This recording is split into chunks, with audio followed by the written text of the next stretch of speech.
한글 문해력 향상을 위한 한자 공부의 왕도 26번째 시간 시작하도록 하겠습니다. 오늘 배울 첫 번째 글자는 저자가 되겠는데요. 저술하다, 저작하다 할 때 그 저자가 되겠고요. 이게 나타나다라는 의미로 쓰일 수 있습니다.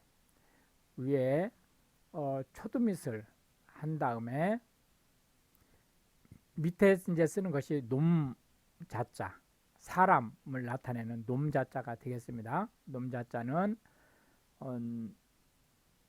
옆으로 하나 긋고 수직으로 내려 긋고 조금 길게 내려 그은 다음에 위에서 밑으로 관통하는 사선을 하나 긋고 그 다음에 점을 하나 찍습니다. 그 다음에 가로 알자, 날일자로 써도 상관없습니다. 를 쓰면 저자가 되겠습니다.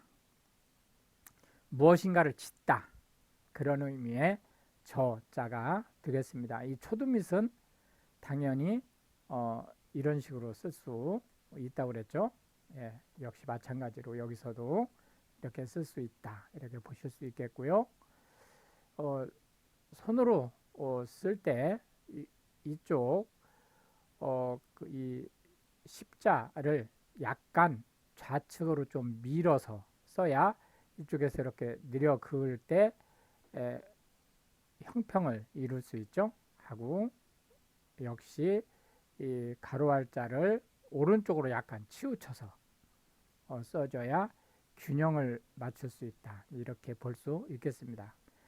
지금 일부러 좀 오른쪽으로 많이 치우쳐서 쓴 건데 약간만 치우치면 되겠습니다. 한 번 더 해보겠습니다.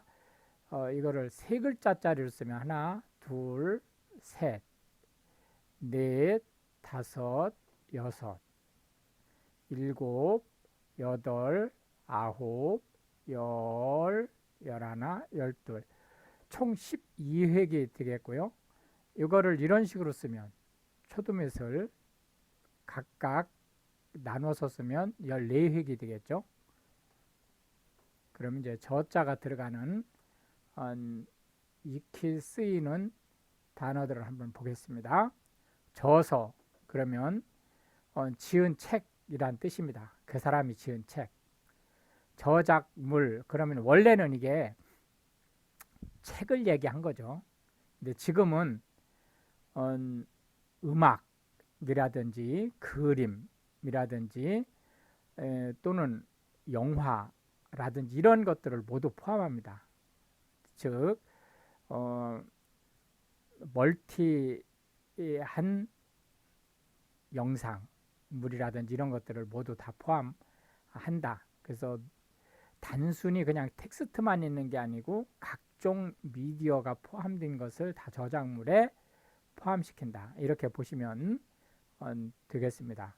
역시 저자는 옛날에는 이게 글쓴이를 얘기했어요. 그러나 지금은 이 author이라는 말이 글쓴이 뿐만이 아니고 이런 멀티미디어 저작자를 다 포함한다, 이렇게 보시면 되겠습니다. 단지 저술이라는 말은 아직도 이게 기술하다 할 때의 술이거든요. 말을 해서 지어내다라는 의미니까 이거는 책을 쓰는 또는 문장을 씀으로써 무엇인가를 만드는 그런 것에 아직은 국한되어 있습니다. 원저자라고 하는 것은 이게 이제 역시 책을 대상으로 해서 원저자라는 말을 이제 썼는데 지금은 이제 원저자라는 말이 책뿐만이 아니고 미디어 쪽까지 이제 확대되고 있는 추세를 보이고 있죠. 어쨌든 책을 가지고 설명을 하자면 원래 맨 처음에 이 세상에 출판된 책의 저자를 원저자라고 합니다. 그 원저된 것을 역저가 있죠. 번역한 거예요. 다른 말로, 그러니까 예를 들어서 영어로 원저를 한 거를 한국말로 번역한다든지 이런 것을 역저라고 얘기를 하는 거고요. 물론 역저라는 말은 역저자라는 말을 포함하고 있습니다. 참고로 역저의 이 앞에 역을 번역하다라는 역으로 안 쓰고 힘력자를 쓰면 공들여 지은 책이다, 그런 의미를 가지고 있습니다. 물론 여기서 역저가 책뿐만이 아니고 지금 멀티미디어를 다 포함하는 거죠. 그 다음에 이제 여러 군데서 그 작품들을 뽑아내서 또는 간추려서 다시 만든 걸 편저라고 합니다. 그러니까 원저에서 이것저것 원저 여러 개를 뽑아서 한꺼번에 믹싱할 수도 있고, 또는 원저가 긴 것을 짧게 단편으로 만드는 수도 있어요. 그걸 편저라고 얘기를 합니다. 저작권이라고 하는 것은 원래 이게 책 저자에 대한 보호죠. 뭐 작권 지 70년인가 뭐 그렇게 아마 보장이 되는 거로 제가 기억을 합니다만은 뭐 정확치는 않습니다. 어쨌든 요 저작권은 요 저작물에 대한, 즉 지금은 엔터테인먼트라든지 이런 멀티미디어의 저작권이 보장이 되고 있죠. 그러니까 이 저작물이 범위가 확대되면 저작권도 범위가 확대된다, 이렇게 보면 되겠습니다. 현저하다라고 해서 눈에 확 띈다, 그런 뜻이에요. 저명하다 하는 것은 유명하다라는 말하고 같은 말로 현재 쓰이고 있다, 이렇게 보시면 되겠고요. 그 다음 한자는 채자가 되겠습니다. 채소, 나물, 그런 의미의 채자가 되겠고요. 역시 초두밋을 쓴 다음에 위에서 좌측 밑으로 내려긋고, 그 다음에 하나, 둘, 셋 점을 찍어주고 밑에 나무 목자, 이게 나무 목자입니다. 10십자에다가 8팔자를 쓴 게 나무 목자죠. 해서 나무 목자를 써주면 채소 할 때의 채자가 되겠습니다. 하나, 둘, 셋, 넷, 다섯, 여섯, 일곱, 여덟, 아홉, 열, 열하나, 또는 요 초두밋을 4개로 쓸 수 있죠. 그럼 12획이 되겠죠. 예, 한 번 더 써보겠습니다. 채소 할 때 나물, 이런 의미의 채자가 되겠습니다.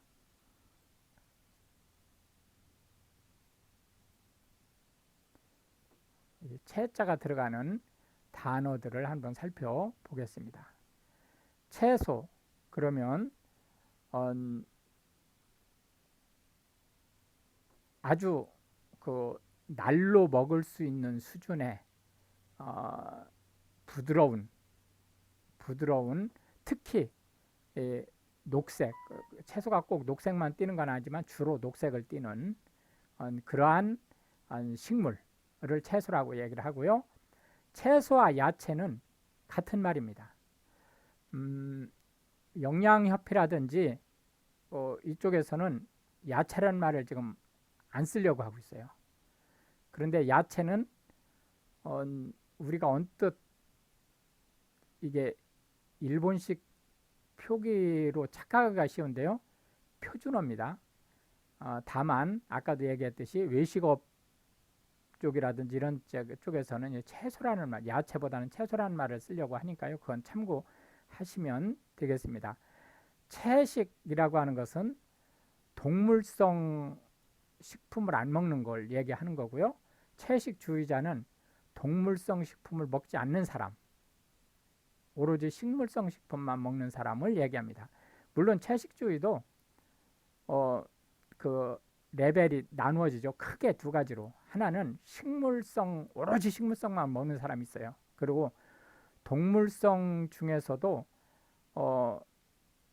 그 동물성 식재료를 먹었을 때 누군가가 통증을 느끼지 않는, 감정이 상하지 않는 것은 먹어도 되는. 예를 들어서 달걀 같은 거는 통증을 느끼는 사람이 참 그 대상이 없죠. 그런 거는 먹어도 되는 그러한 채식주의자가 있어요. 그 두 가지가 있으니까 그거는 참고하시면 되겠고, 과채류라고 하는 것은 과일과 채소를 합한 말입니다. 그래서 과일 또는 채소류, 특히 뭐 수박이나 이런 것들은 이게 과일인지 채소인지를 일반적으로는 잘 구분하기가 어려워요. 토마토라든지 이런 것들은. 그래서 그냥 잘 모르겠다 그러면은 과일인지 채소인지 잘 모르겠다. 사과라든지 이런 건 확실히 과일이잖아요. 그리고 뭐 시금치나 이런 건 확실히 채소인데, 조금 전에 제가 얘기했듯이 토마토라든지 뭐 수박이라든지 이런 거는 애매모호할 수 있어요. 이제 그럴 경우에는 과체류 이렇게 얘기를 표현을 하면 됩니다. 그러면은 이제 실수할 일이 없죠. 잡채라고 하는 것은 한국의 고유한 그 식품이죠. 여러 가지 채소와 당면, 그리고 이제 슬라이스된 고기류를 두루 이제 기름에 볶은 다음에 합쳐서 기름이라든지 이런 걸 이제 소스로 만들어서 합쳐가지고 먹는 그런 이제 간식, 주식 및 그 부식으로 쓰는 걸 얘기하는 거죠. 전체라고 하는 것은 입맛을 돋구기 위해서 본격적인 식사를 하기 전에 먹는 음식을 통틀어서 전체라고 얘기를 합니다. 유체라고 하는 것은 우리나라에는 그 일본 말에 하루나라는 말이 있습니다. 하루나로 잘 알려져 있어요. 언뜻 볼 때는 냉이, 큰 냉이 비슷하기도 하고, 또 그 무청이나 배추, 작은 배추 같은 그런 느낌을 갖는, 특히 이제 유채는 그래서 이제 봄에 나물로 많이 먹는 그러한 채소다 이렇게 보시면 되겠고, 채송화는 들꽃의 이름이죠. 산채 비빔밥 할 때 요 산채는 산나물이란 뜻입니다. 그 다음에 생채는 불로 익히지 않은, 여기서 생채라고 해서 익혀지지 않는다는 의미는 아니에요. 근데 불로 익히지 않는 거예요. 그러니까 상온에서 숙성되는 것을 우리가 익는다고 얘기를 하죠. 그렇게 익혀서 먹을 수는 있어요. 그러나 불로 익히지 않는 생채. 그 다음에 이제 불로 익히는 것은 우리가 숙채 이렇게 얘기를 합니다. 익혀 먹는 것은 숙채, 불로 익히지 않은 것은 생채 이렇게 얘기를 한다. 우리가 무로 만드는 생채를 가장 대표적인 생채로 볼 수 있겠죠.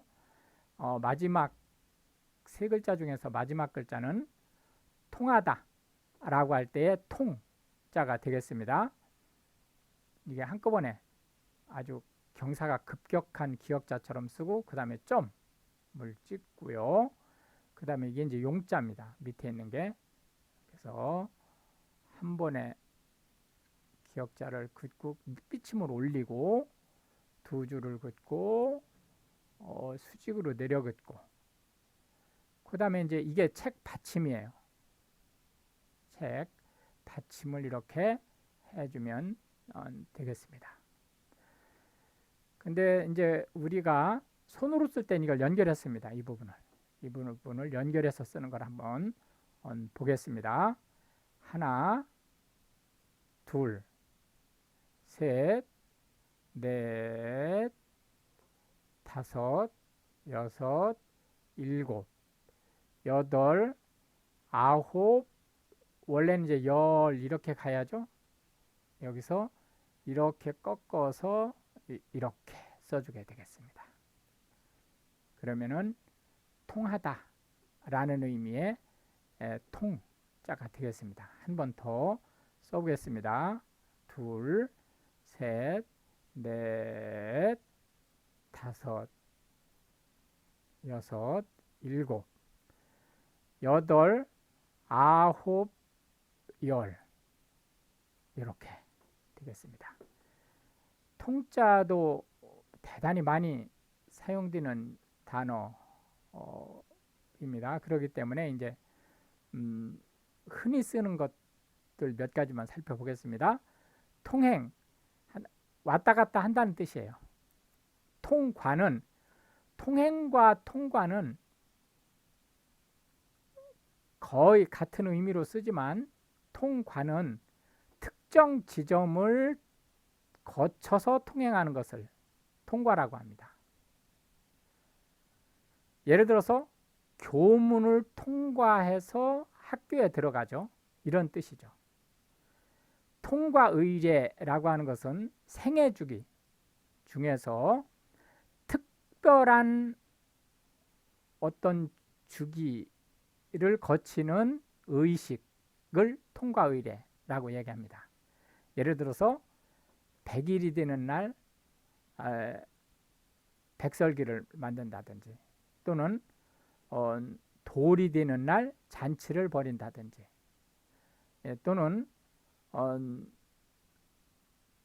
우리나라 나이로 21세죠. 21세 되는 해에 성년식을 한다든지, 또는 이제 짝을 만나서 결혼식을 한다든지, 이런 것들이 다 통과의례에 해당되는 거고요. 통념은 일반 사회에서 아무 설명 없이 통할 수 있는 생각을 통념이라고 합니다. 통달이라고 하는 것은 그쪽 분야에 능통한 것을 얘기합니다. 통문이라고 하는 것은 그 예하, 전국에 퍼져 있는 예하 기관에 소식을 전하는 것을 통문이라고 얘기를 합니다. 이제 옛날에 파발이라는 게 있었죠. 그 파발이 이 통문을 가지고 가는 거죠. 참고로 GOP에서 GP로 들어가는 것을 우리가 통문이라고 얘기를 하죠. 그 GP에서 GOP에서 GP로 들어가는 그 통문은 이 통자가 아니죠. 한자가 다른 거예요. 어쨌든 이름은 똑같이 통문이라는 이름을 쓰죠. 통정이라고 하는 것은 성적으로 관계를 하다라는 의미입니다. 그런데 이제 이 통정은 원래는 이게 같이 중립적인 말이죠. 그냥 단순히 성적으로 관계를 하면 통정이 되는 거예요. 그런데 여기서 통정하다라고 하는 것은 상대적으로 좀 부정적인 의미, 즉 아주 극단적인 경우에는 배우자가 아닌 사람과 성적 관계를 맺다라는 의미를 가질 수 있고요. 조금 더 이제 긍정에 가까운 조금 안 좋은 것은 처녀 총각인데 결혼을 하기 전에 성적 관계를 갖다라는 의미로 쓰일 수 있다.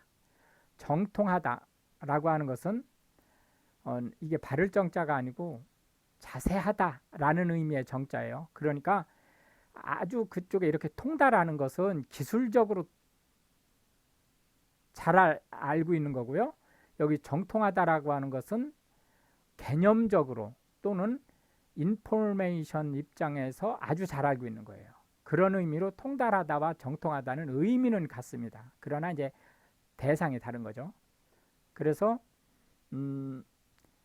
예를 들어서 같은 기술을, 여기 통달하다처럼 같은 기술을 가지고 있다 할지라도 그 기술이 그냥 단순히 내가 어쩌다가 배워서 한 그런 기술이 아니고 아주 개념적으로 오리지널에 맞는 것부터 시작해서 그 구현하는 방법을 정확하게 알고 있다라는 의미로 쓰고 있습니다. 화통하다라고 하는 것은 성품이 거리끼지 않고 아주 한 방에 무엇인가를 해결해 줄 수 있는, 대답을 해줄 수 있는 그러한 성품을 화통하다라고 얘기를 하고, 신통하다는 방통하다라는 말과 짝을 이룹니다. 그래서 신통방통하다 이런 식으로 쓰죠. 이거는 놀랍다 그런 뜻이에요. 그 지식이라든지 또는 기술이라든지 이런 것이 상상 위로, 인간이 생각할 수 있는 범위를 벗어나서 아주 놀라운 정도의 지경에 이르렀다. 이거를 우리가 신통방통하다. 이렇게 이제 얘기를 한다. 이렇게 보실 수 있겠고요. 이렇게 해서 이제 오늘도 우리는 세 개의 한자와 각 한자에 대한 10개씩의 아주 잘 쓰고 있는 한국어에서 현대 한국어에서 잘 쓰고 있는 단어들을 살펴보았습니다. 특히 외국인이 한국어를 배울 때 한글 단어의 조성 원리와 한국어의 정확한 의사를 배우시는데 도움이 됐으면 좋겠고요. 시청해 주셔서 감사합니다.